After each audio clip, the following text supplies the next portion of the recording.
Pada kesempatan kali ini, kami dari kelompok 5 yang terdiri atas Kamelia Hasena, Raijuna, dan Tisha Almira akan mempresentasikan materi mengenai Coaching, Training, and Development with Talent Management. Pembahasan yang pertama ialah mengenai Developmental Training within a Banking Environment.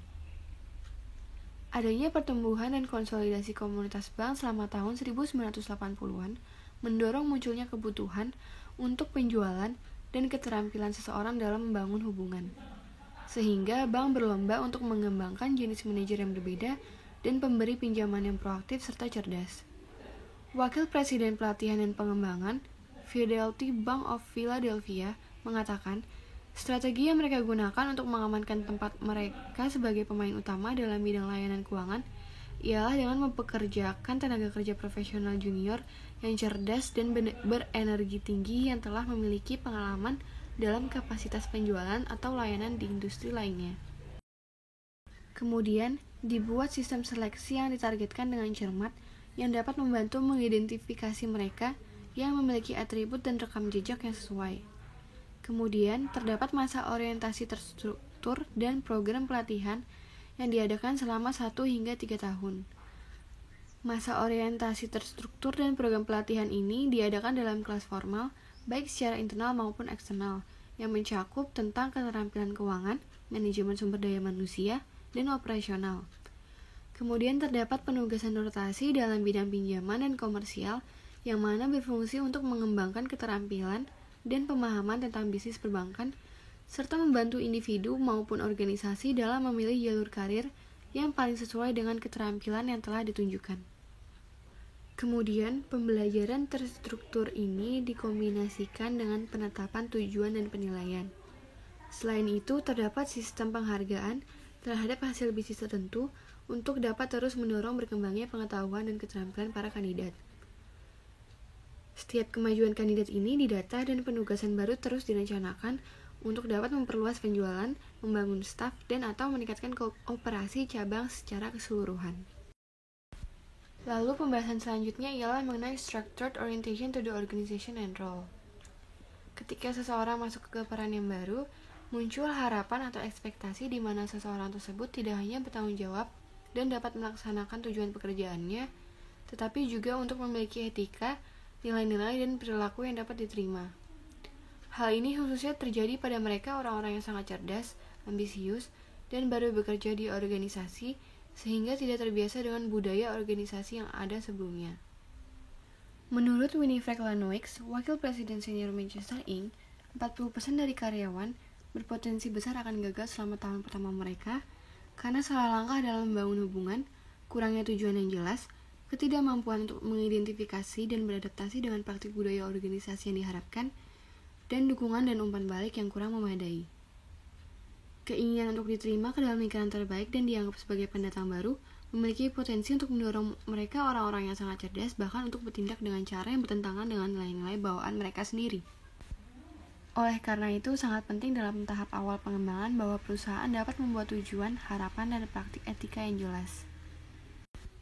Kemudian, pembahasan selanjutnya mengenai coaching, di mana coaching atau pelatihan ini merupakan strategi pengembangan yang tidak dapat dilakukan hanya dalam sekali pengerjaan. Mereka-mereka pemimpin berpotensi tinggi akan terus membutuhkan penasihat, guru, pelatih, ataupun pembimbing selama proses perjalanan karir yang sukses. Oleh karena itu, pelatihan merupakan strategi pengembangan yang sebaiknya dilakukan secara berkelanjutan. Selain itu, penelitian juga menunjukkan bahwa seseorang tidak hanya membutuhkan pelatihan yang baik, tetapi juga memiliki kesempatan untuk berbagi pengalaman mereka dengan teman-teman dari latar belakang yang sama. Seseorang yang baru dalam organisasi akan mungkin membutuhkan rekan yang sama terampilnya dengan mereka dalam pekerjaan serupa untuk menunjukkan kepadanya cara mengatasi rintangan rutin dan menyelesaikan pekerjaan. Sehingga rekan pelatihan di sini dapat membantu mereka untuk membawa mereka lebih cepat dalam melakukan keterampilan teknis tertentu. Pembahasan selanjutnya terkait dengan isu development meetings atau bisa disebut juga sebagai masalah pengembangan rapat di dalam suatu perusahaan. Pada dasarnya, apabila dilaksanakan rapat staf rutin, cenderung jarang memegang ketertarikan pada top performer. Top performer yang dimaksud adalah SDM potensial yang berada dalam suatu perusahaan. Jadi, apabila hanya dilaksanakan rapat staf rutin, potensi-potensi yang dimiliki dari SDM tersebut cenderung tidak terlihat dalam suatu perusahaan. Sehingga alangkah baiknya apabila dilaksanakan rapat problem solving. Dalam rapat problem solving ini, sebagai tempat pengembangan arena pada sesi yang meluas di luar pelaporan operasional rutin.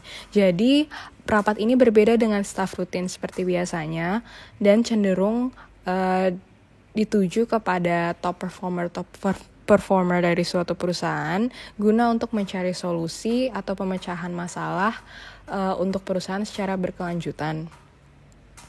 Kemudian rapat di perusahaan peers atau perusahaan sebaya, individu memiliki kesempatan dalam mengamati gaya dan proses SDM lainnya yang suatu saat dukungannya mungkin diperlukan dalam suatu proyek, di mana SDM ini diperlukan untuk memperhatikan disiplin dan waspada. Disiplin yang dimaksud dalam upaya memfasilitasi diskusi yang produktif dan resolusi konflik di sekitar gagasan dapat dipelajari di arena ini ketika memenuhi tanggung jawab kepemimpinan yang bergilir. Kemudian waspada yang dimaksud di sini memperhatikan dari masing-masing pemimpin bahwa pemimpin tersebut menjalankan suatu protokol yang sesuai dalam suatu perusahaan dalam upaya meetingnya. Selanjutnya, rapat di kelompok problem solving. Dalam kelompok rapat problem solving ini, cenderung lebih banyak profesional junior datang untuk memahami strategi dan taktik para pemimpin yang terampil. Dengan maksud tidak semua karyawan terlibat dalam rapat ini, hanya beberapa karyawan yang terpilih guna untuk mencari solusi pemecahan masalah dari perusahaan secara berkelanjutan. Kemudian, masalah-masalah yang ada cenderung peran anggota seringkali kurang jelas. Dengan maksud dari masing anggota tersebut tidak memiliki deskripsi atas tugas yang secara rinci yang biasa dilaksanakan dalam rapat rutin, sehingga seringkali alokasi dari perannya kurang jelas. Kemudian, anggota yang dipilih berdasarkan keahlian dan fungsional dan pengalaman, sehingga tidak banyak dari karyawan terlibat dalam rapat ini. Yang selanjutnya, dengan adanya evolusi teknologi, forum baru dan problem solving dapat diterima di masyarakat.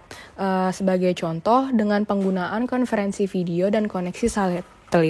Hal ini bisa dilaksanakan secara global untuk mencapai suatu percakapan virtual antara anggota tim di seluruh dunia dan menawarkan sumber pembelajaran sekaligus daya tarik sebagai fast track profesional.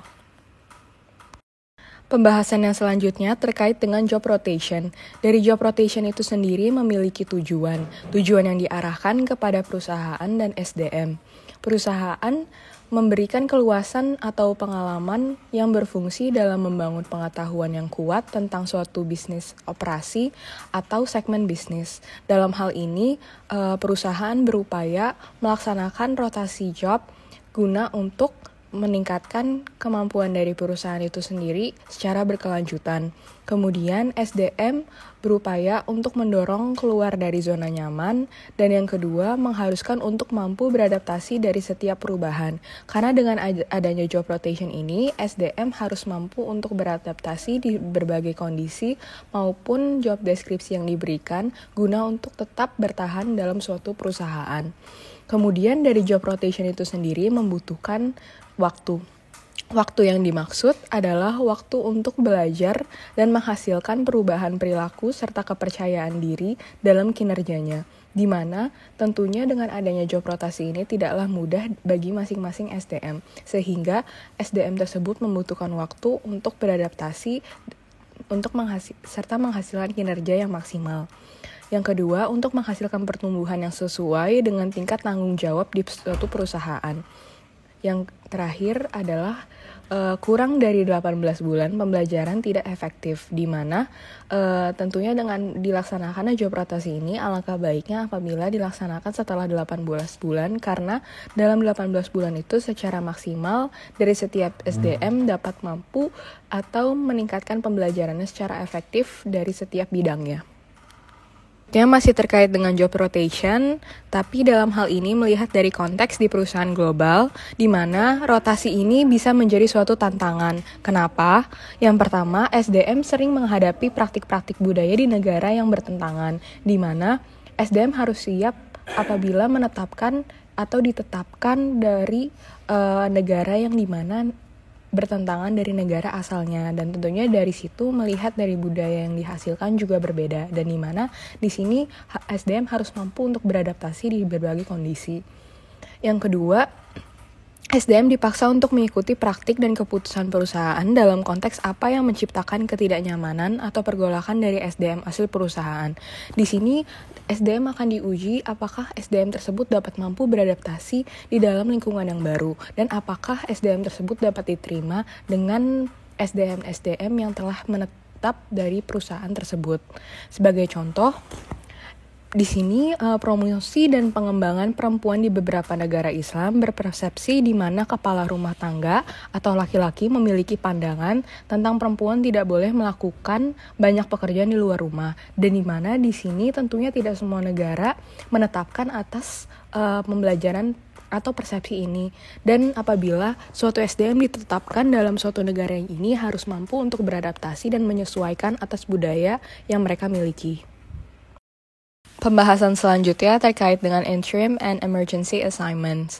Hal ini bisa disebut juga sebagai tugas sementara atau darurat, di mana permasalahan ini dilatar belakangi dengan adanya kekosongan kepemimpinan yang tidak terduga, seperti hasil pergantian atau rotasi dan perubahan besar atau krisis. Dengan adanya kekosongan ini menjadikan suatu emergency situation atau hal yang darurat, di mana dengan adanya hal darurat ini dapat menguji keterampilan SDM yang berpotensial dan juga menguji bagi perusahaan dari pengalaman yang berbeda karena tidak direncanakan. Kemudian dari kondisi atau permasalahan yang ada muncullah suatu person in charge, di mana person in charge ini merupakan SDM yang berpotensial, di mana SDM potensial ini ditentukan dari masing-masing perusahaan berdasarkan survei atau penilaian mereka sendiri.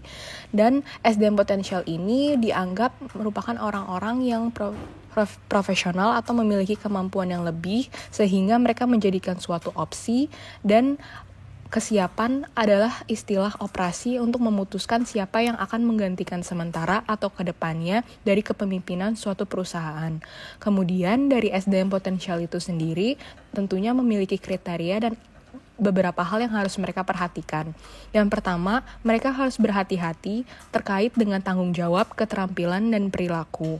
Dan yang kedua, tentunya mereka memiliki tantangan terkait dengan pandangan sementara bisa menjadi suatu kebencian dari rekan SDM lainnya. Sebagai maksud, SDM lainnya menganggap bahwa SDM potensial atau SDM yang terpilih tersebut tidak memiliki kemampuan atau menganggap kurang suitable untuk menetapkan suatu kepemimpinan dari kekosongan tersebut. Masih terkait dengan interim and emergency assignments, di mana hal ini juga memiliki 3 kondisi untuk mencapai suatu keberhasilan walaupun dengan adanya kondisi darurat seperti ini. Dengan adanya kondisi darurat seperti ini, hal yang harus diperhatikan yang pertama terkait dengan ada pemahaman yang jelas bagaimana tindakan individu atau SDM yang terpilih bisa menyebabkan kesalahan yang terjadi, di mana SDM yang terpilih tersebut harus memiliki solusi atau apa saja yang harus dilaksanakan, langkah-langkah yang ditempuh untuk mewujudkan suatu solusi dari permasalahan yang ada. Yang kedua, adanya keinginan untuk berdiskusi penyebab masalah yang terjadi secara terbuka dan jujur. SDM potensial yang terpilih ini harus mampu bersikap terbuka dan jujur kepada rekan-rekannya untuk berdiskusi dalam upaya mencapai suatu solusi atau pemecahan masalah dari perusahaan yang ada. Dan yang ketiga, terkait dengan individu memiliki pemahaman bagaimana organisasi bereaksi pada kesalahan dan kegagalan. Tentunya dari masing-masing perusahaan memiliki reaksi yang berbeda-beda dalam menghadapi suatu masalah yang terjadi dari perusahaan tersebut.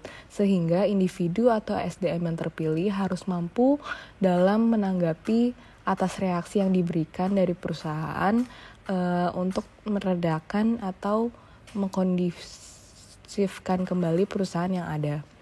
Kemudian dari interim and emergency assignments memunculkan suatu rekomendasi di mana tugas sementara atau darurat ini sebenarnya sangat tidak direkomendasikan, terutama sebagai strategi pengembangan yang baik untuk kinerja baru bagi organisasi. Hal ini karena emergency assignments ini ditujukan pada jangka pendek dan menempatkan kinerja kepemimpinan sebagai penentu keberhasilan, dan hal ini tentunya sangat tidak efektif apabila perusahaan tersebut ingin meningkatkan kemampuannya dalam mengembangkan perusahaan yang lebih baik di jangka panjang. Slide selanjutnya terkait dengan task force assignments, di mana bisa disebut juga sebagai problem solving team. Jadi dalam tim ini memiliki beberapa partisipasi. Yang pertama, pengalaman pengembangan untuk jenjang karir dan pemimpin baru, dan di mana tim ini juga memiliki tugas yang berorientasi pada tindakan, kebutuhan visibilitas, dan keterlibatan individu berpotensi. Jadi dalam problem solving team ini tidak seluruh SDM dapat terlibat, hanya beberapa SDM terpilih saja sesuai dengan kriteria yang ditentukan perusahaan untuk memasuki tim ini. Kemudian task force assignment memiliki fungsi yakni untuk memperluas pemahaman individu terkait dengan bisnis.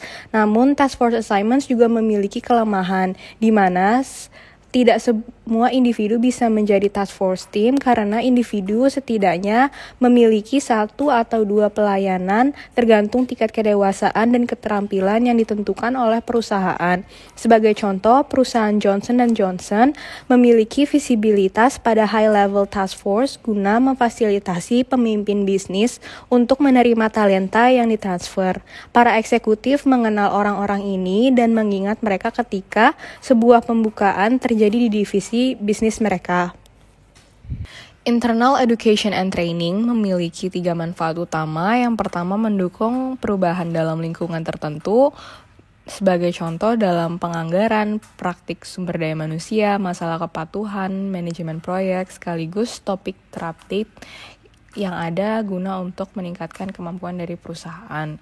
Kemudian yang kedua itu terkait dengan pembangunan hubungan di antara rekan atau peers melalui forum-forum yang ditetapkan secara internal di dalam perusahaan. Yang ketiga terkait dengan memperluas pemahaman tentang diri dan bisnis melalui diskusi, studi kasus, permainan tim, dan simulasi khusus, di mana dari 3 manfaat tersebut dilaksanakan secara internal dalam perusahaan guna untuk mendevelop atau meningkatkan kemampuan dari masing-masing SDM. Sebagai contoh, diskusi tanya jawab seputar rancangan kegiatan dapat mengungkapkan kekuatan dan kelemahan dalam pengambilan keputusan dan partisipasi tim. Dalam hal ini juga bisa melihat atau menawarkan arena pembelajaran yang terkait dengan tantangan budaya dan bisnis saat ini. Pembahasan selanjutnya terkait dengan Executive Program and External Coursework, atau bisa disebut juga sebagai program eksekutif dan pekerjaan khusus eksternal, di mana program ini berperan sebagai alternatif lain apabila tidak tersedianya formal internal development program. Dari program ini terdiri atas 2 program. Yang pertama terkait dengan program intensif selama 5-10 hari, kemudian konferensi asosiasi profesional 2-10 hari, di mana konferensi asosiasi profesional ini terkait dengan pembelajaran konsentrasi untuk penugasan khusus atau khusus pada bidang-bidang tertentu. Contoh yang diberikan pada program ini terkait dengan seleksi perawat, di mana pada awalnya seleksi perawat itu dimulai dari proses eksekutif yang kemudian dilanjutkan ke nasional. Namun seiring dengan perkembangannya tidak ada kandidat-kandidat yang sesuai sehingga penelitian balik lagi ke dalam eksekutif. Kemudian seiring dengan prosesnya ditemukannya direktur unit yang diidentifikasi memiliki banyak keterampilan kepemimpinan yang diperlukan. Namun, dia memiliki kekurangan di mana tidak memiliki gelar MBA atau mandat kelulusan sebagai fokus bisnis. Sebagai upaya atau solusinya untuk mempercepat administrasi, program ini mengadakan program intensif selama 5-10 hari kerja yang berupaya untuk mengisi kesenjangan kredensial dan membawa mereka memiliki gelar bisnis. Sehingga dengan adanya program bisnis ini, calon dari kepemimpinan perawat ini tentunya dapat mengisi atas kesenjangan yang dimiliki dan dapat terpilih sebagai perawat sesuai dengan kriteria yang ditentukan. Oke, baik, selanjutnya ini ialah guided trading. Jadi untuk pengembangan talent ini tentunya dibutuhkan seperti buku panduan ataupun bacaan sehingga pengembangan yang dilakukan dapat sesuai dengan kriteria yang mereka inginkan. Nah, untuk guided trading ini terdapat 2 kriteria khusus, yaitu harus spesifik dan sesuai serta gaya belajar yang akan mereka lakukan seperti apa. Nah, untuk spesifik dan sesuai ini tentunya harus disesuaikan dengan pengembangan kompetensi individu ataupun proyek yang menggunakan strategi-strategi khusus. Jadi misalnya untuk para teknisi ataupun peneliti tentunya mereka secara sendirinya ataupun self motivated akan berusaha untuk mengembangkan diri ataupun keep up dengan tren pengembangan saat ini. Nah, oleh karena itu guided trading ini harus bisa bermakna dan berisi, dan pastinya harus bisa di custom sesuai dengan kemampuan yang dibutuhkan. Selanjutnya itu ialah terkait tentang gaya belajar dari masing-masing talent ini sendiri. Tentunya harus dipikirkan karena ada seorang individu yang dapat belajar dengan membaca saja, misalnya membaca laporan keuangan ataupun membaca dokumen-dokumen perusahaan, dia sudah dapat belajar dari hal tersebut dan paham akan pekerjaan yang akan dia lakukan. Namun ada juga orang-orang yang memang harus dibantu dengan gak hanya teks tapi juga harus ada applied activity yang dilakukan. Oleh karena itu harus disesuaikan lagi dengan kebutuhan talent seperti apa. Selanjutnya itu ialah teaching as learning. Nah, tentunya jika seseorang ingin mengajarkan suatu hal kepada seseorang, maka ia harus dengan sendirinya paham dengan materi yang akan ia sampaikan. Nah, kemudian ia akan mengembangkan cara-caranya sendiri sehingga materi yang ia sampaikan tadi dapat diterima dengan baik oleh audiens. Nah, teaching as learning ini tentunya juga dapat mendorong talent untuk membangun kepercayaan dirinya sendiri, meningkatkan kehadiran dirinya dalam sebuah kelompok, dapat meningkatkan komunikasi lisan, serta mendorong talent untuk dapat berpikir kreatif tentang bagaimana penyampaian materi yang akan ia lakukan. Nah, contohnya itu ialah ada di The Children's Hospital of Philadelphia, di mana ia bekerja sama dengan universitas perusahaan yang satu induk perusahaan dengannya untuk mengembangkan kemampuan dari para talent ini sendiri, di mana mereka program ini menjadi sarana bagi mereka untuk dapat berkontribusi sebagai seorang pengajar. Nah, dari program yang mereka lakukan ini didapatkan hasil bahwa para talent tadi lebih pede untuk berbicara di depan umum serta ada peningkatan dalam kualitas disiplin pekerjanya. Nah, berkaitan dengan teaching as learning ini ialah tentang bagaimana seorang talent ini biasanya jatuh ataupun turun kinerjanya dari titik kinerja dia yang paling tinggi. Nah, tentunya hal-hal ini disebabkan karena beberapa hal, misalnya karena ada dorongan ataupun tantangan dari pribadinya sendiri, kemudian adanya perubahan pemikiran tentang prioritas karir yang akan ia lakukan, sehingga terdapat hal-hal lain yang mungkin lebih diutamakan bagi dirinya sendiri. Nah, perasaan-perasaan stuck ataupun bosan ini tentunya akan menyebabkan talent tadi menjadi gelisah dan resah, dan juga dapat berpotensi untuk membuat dirinya mendorong talent tadi untuk pindah ke perusahaan lain. Nah, oleh karena itu penting bagi perusahaan untuk dapat mengemas program pengembangan dan pembelajaran yang mereka lakukan agar hal ini tidak terjadi. Oke, selanjutnya itu ialah terkait tentang extracurricular activity. Nah, jadi extracurricular activity ini berkaitan dengan kegiatan eksternal di luar pekerjaannya sendiri yang dapat memberikan kebebasan bagi talent untuk mengembangkan kemampuan lainnya dan juga memberikan rasa bebas dari pengawasan yang dilakukan organisasi, karena biasanya dalam extracurricular activity ini diberi kebebasan para talent untuk mengekspresikan dirinya. Nah, dari adanya extracurricular activity ini juga memungkinkan talent untuk meningkatkan kreativitasnya serta membantu dalam proses pengambilan resiko.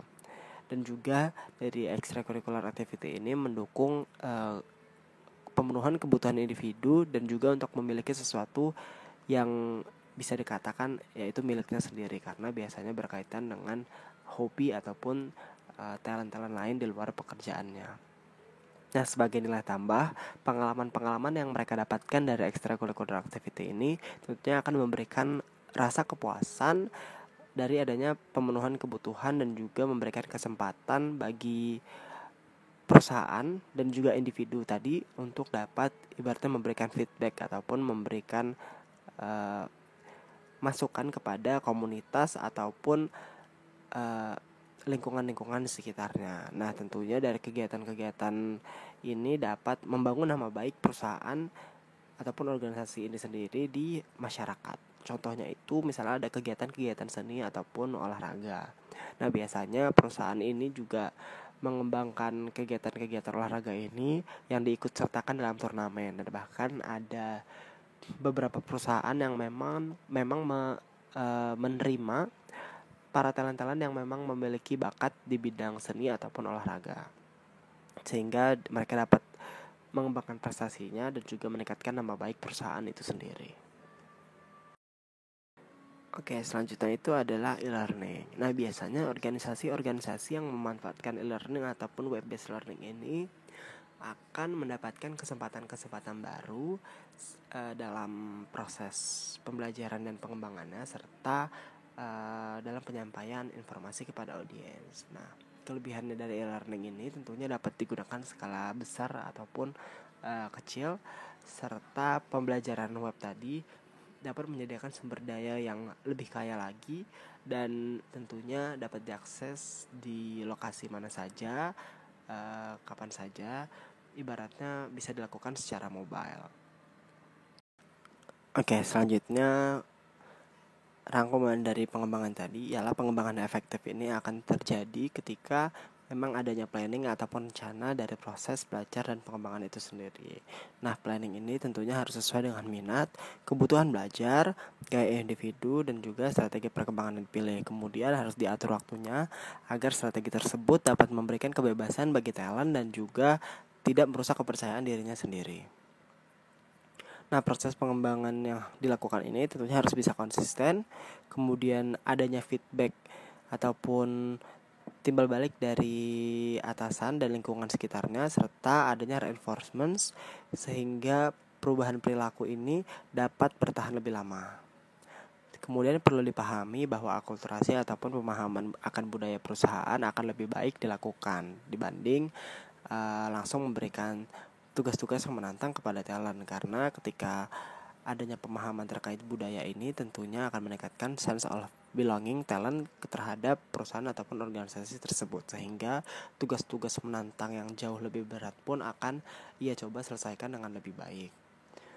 Kemudian perlu dibuat rencana transisi dari pengembangan tersebut yang mencakup seperti pelatihan terencana dan juga adanya mentoring, sehingga dapat dipastikan bahwa proses itu akan sukses dari awal hingga akhir.